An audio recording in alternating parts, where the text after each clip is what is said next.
I just bid and won a $72,000 comic on Heritage Auctions, a Captain America Comics #1, which I actually did on behalf of a customer. And it's something that I've done often. I've done this many, many times now. It's a lot of fun. It's exhilarating. And there's a lot to cover here in this video. But first, check out the big boy book selection at brycecomics.com. There's over $100,000 just in big boy books alone available. And pretty much everything here is available for trade in the big boy book section. We've got a Tomb of Dracula 1 in a 9.8 white, Avengers 1, first Scooby-Doo with white pages. That probably won't last long. If it does, that would be crazy. We got ASM 129, a couple more copies coming by the time you watch this video.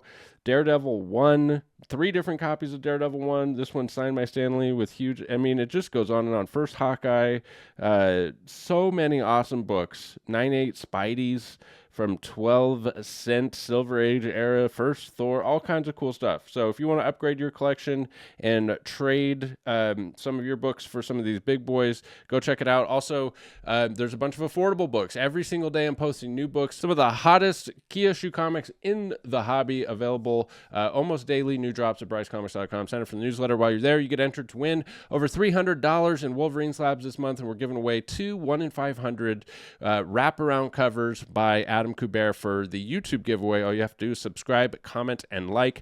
And we have a massive Whatnot show coming on Black Friday. You do not want to miss that. I'm still trying to figure out if I can get some help from Whatnot promoting it, and I might run some big books like an ASM 300 and 9.8 with white pages, but I'm waiting to hear back from Whatnot on that. So just go bookmark the show. There's a link in the bio for $15 for your first purchase if you're new to Whatnot. So the way that this purchase went down is a customer reached out and said, hey, there's some big books in the next Heritage auction that I'm interested in purchasing, and I want to consolidate some of my collection for it. So can I send you books in advance and have a credit with you, and then you bid on that book for me at Heritage? And I said yes, because that's something I do all the time.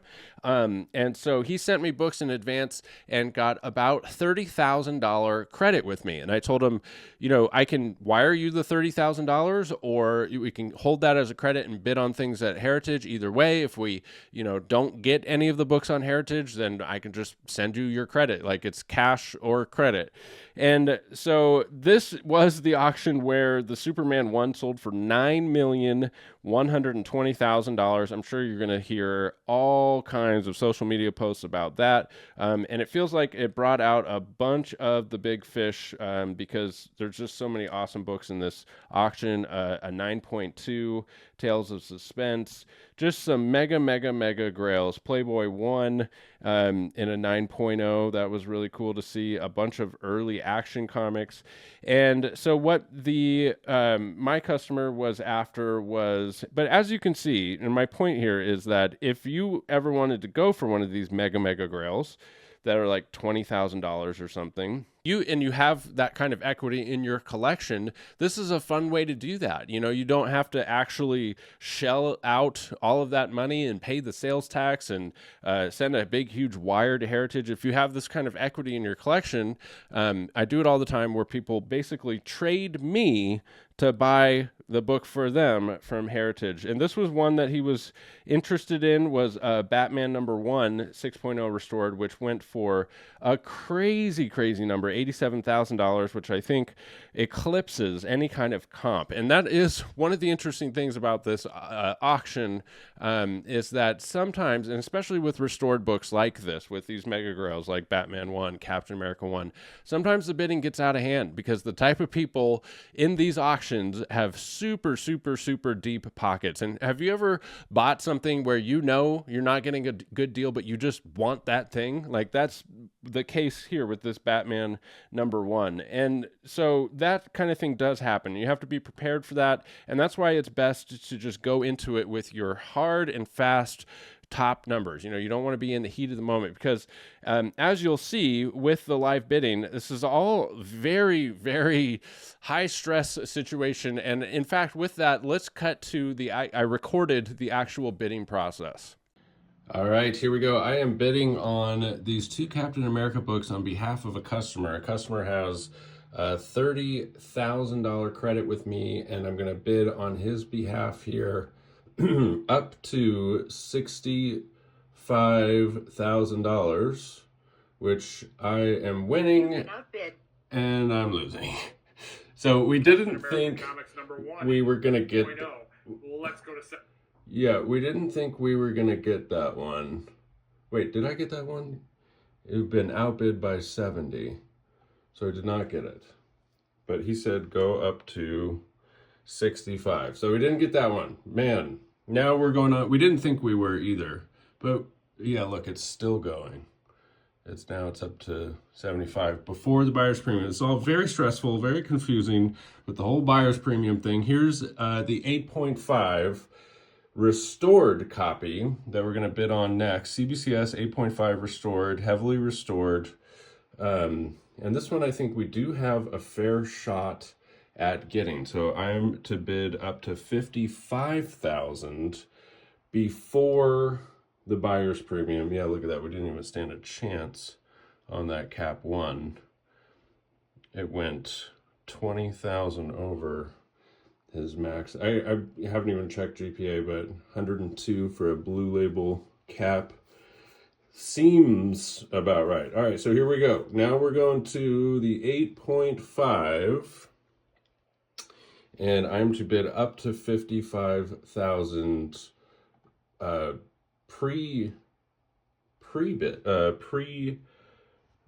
go to 55,000 before premium. Okay, so I can just go up to 55. We might get it right here.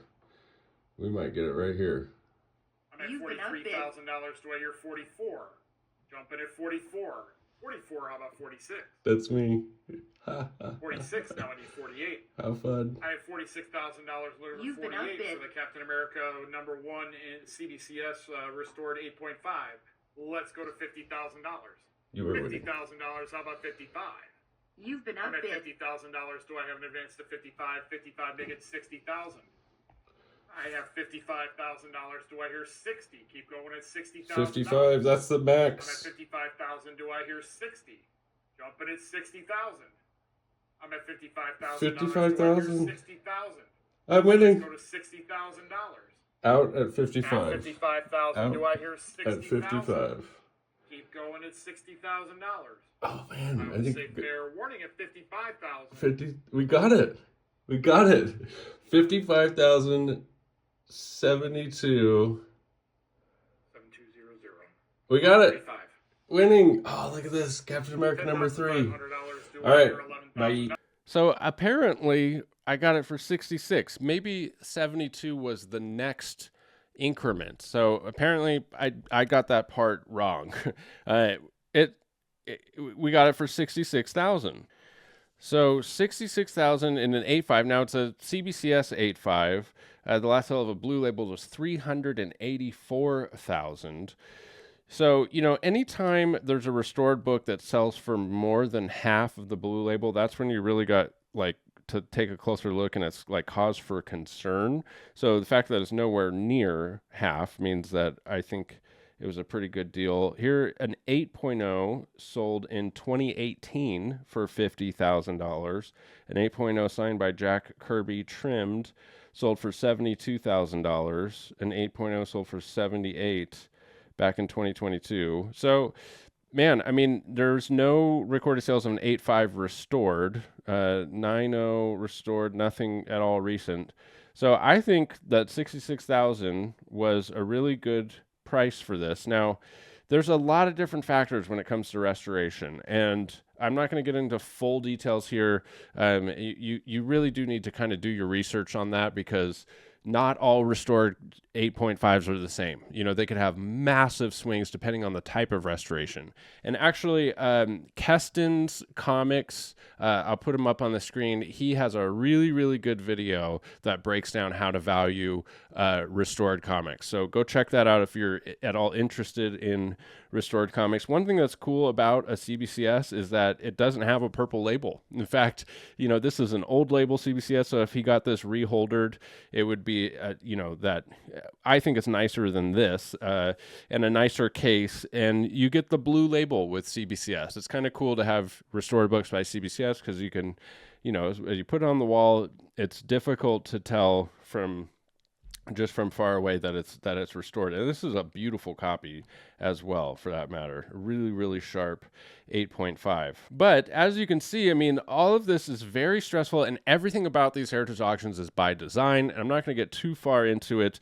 but I would imagine they have a fair amount of non-payers because of how confusing it is. I mean, you've got the guy on the screen live yelling at you, telling you, let me get the next bid to be $100,000, but $100,000 is actually $120,000 with the buyer's premium. But he's yelling the bid, which is not the buyer's premium. So you're doing all this math in your head. What's my max bid? What's my thing?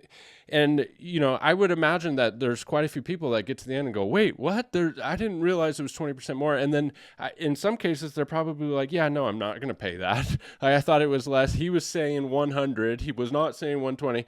So it is what it is. It's all by design. I wish that it was just one price. It's just how much are you willing to pay for the comic? One price. That's what the bid should be. Include the buyer's premium in that, because this whole doing math on the fly thing is really stressful. Nonetheless, it doesn't matter. It is what it is. That's the way they're doing it because it's effective, and that's the way they're going to continue doing it.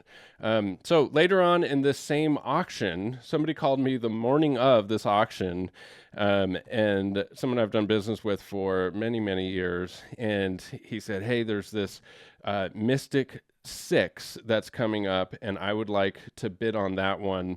Can you bid on it for me, and I'll send you some books. And I've done so much business with him. I was like, yes, no problem. And I'll put the clip up of that one here. All right, here we go. Coming up next, Mystic number 6. Yeah. First written story by Stanley, right? Yeah, I think so. Or is that his first character creation? First character. Mystic is the first character creation. First character creation. Yeah. I think the first thing he wrote was in the Cap 3. Yeah. Oh, that's right. Yeah, the text story in Cap 3. Mm-hmm. Yeah. I'm so nervous. All right, here we go. I'm going to go. bid. Sending your bid of 7,000. Your bid has been outbid. You've been outbid. Okay. I'm going to bid again. You've been outbid. Oh boy. I'm going to bid one more time. Oh, not even close. Yeah. You've been outbid. What did it go for? It's not even done. Oh my gosh, yeah. Yeah, it's at Okay. the next bid. We tried. Well, actually, yeah. It's just one more bid. I could do the cut bid. Yeah. Yeah. No, it's still going. It's still going. Hey, I was hoping for, I was hoping if we didn't get it, it would just at least be not realistic for us at all. No, it's so close. yeah, now we kind of want it to just keep going, so we know. I know, right? Yeah, just get it to 25, man. Or, no, actually I don't, because I want that book. Yeah, So yeah. one day, I don't want it to keep going up every time one sells. That's crazy, 7.5, yeah.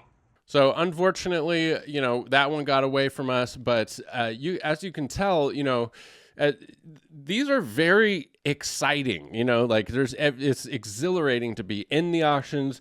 It's very exciting. It's also very stressful. It's also very frustrating, but it's an enjoyable part of the hobby if you learn how to navigate it. Look at this headline comics. I mean, somebody watching this right now, because I was looking at this. I mean, somebody watching this right now for sure has enough equity in their collection to consolidate to get that, and would have been so happy to win that, or this Frankenstein. I was looking at this one too. Stay tuned for a future video on the Frankenstein, but that's it. It's just something that I love doing because it's fun. It's an awesome way to get people into books that they would otherwise not be able to get into. And, if you're consolidating grails, I typically do 80% or even sometimes a little better than that, depending on the book. So, it's basically the same thing as if you were going to send your books to auction, sometimes maybe even a little bit better better of a deal, and it's just so much easier to work with me. I mean, not to toot my own horn, but it's really simple. You send me a list, I send you a number, you send me the books, we buy the book. Like there's no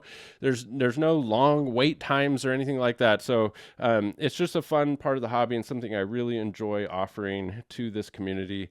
Thank you for sticking with me to the end of the video. Catch you in the next one. Bye.